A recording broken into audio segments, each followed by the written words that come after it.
কোন কর্ম করলে মেলে স্ত্রী জন্ম? বন্ধুরা, কখনো কখনো আমাদের মাথায় এই প্রশ্ন আসে যে নারীর জন্ম কেন মেলে। আজকের ভিডিওতে আমরা এই বিষয়েরই চর্চা করব। বন্ধুরা, শাস্ত্র অনুসারে আত্মার কোনো লিঙ্গ হয় না। যখন বিধাতা জীবের উৎপত্তি করে তখন দুই প্রকারের জীব সৃষ্টি করে, এক নর আর এক নারী।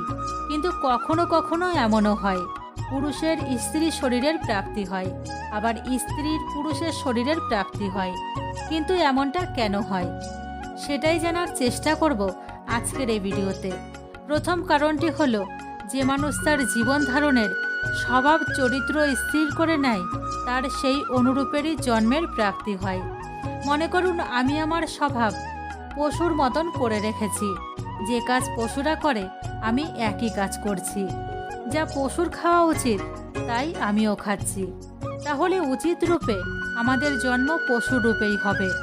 একইভাবে যদি আমি আমার স্বভাব স্ত্রীদের মতন করে রেখেছি, আমার ইন্দ্রিয়কে স্ত্রীদের মতন চালনা করছি, আমার ইন্দ্রিয় সেটাই করতে চাই যা একটি স্ত্রী করে, তাহলে নিশ্চিত রূপে আমার জন্ম স্ত্রীর রূপেই হবে। আর দ্বিতীয় কারণটি হলো, মৃত্যুর সময় মনুষ্যের চিন্তা শক্তি যেদিকে প্রবল হয় তার পুনর্জন্ম সেই শক্তির আধারেই হয়। যদি আপনি মৃত্যুর সময় চিন্তা করেন আমি পুনঃ স্ত্রী রূপেই জন্মগ্রহণ করতে চাই, তাহলে আপনি স্ত্রী রূপেই জন্ম নেবেন। ভগবান শ্রীকৃষ্ণ বলেন, জীবনধারার সবথেকে মহত্বপূর্ণ হলো মৃত্যুর সময় ভাবা কথা।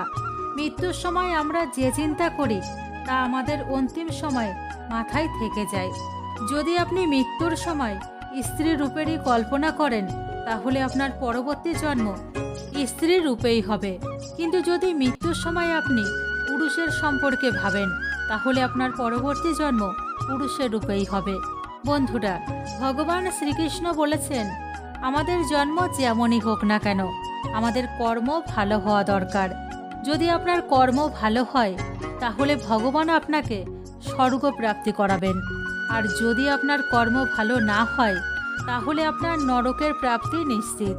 বন্ধুরা, ভগবান শ্রীকৃষ্ণকে যদি আপনি মন থেকে ভালোবেসে থাকেন তাহলে কমেন্টে অবশ্যই লিখুন রাধে রাধে। জয় শ্রীকৃষ্ণ।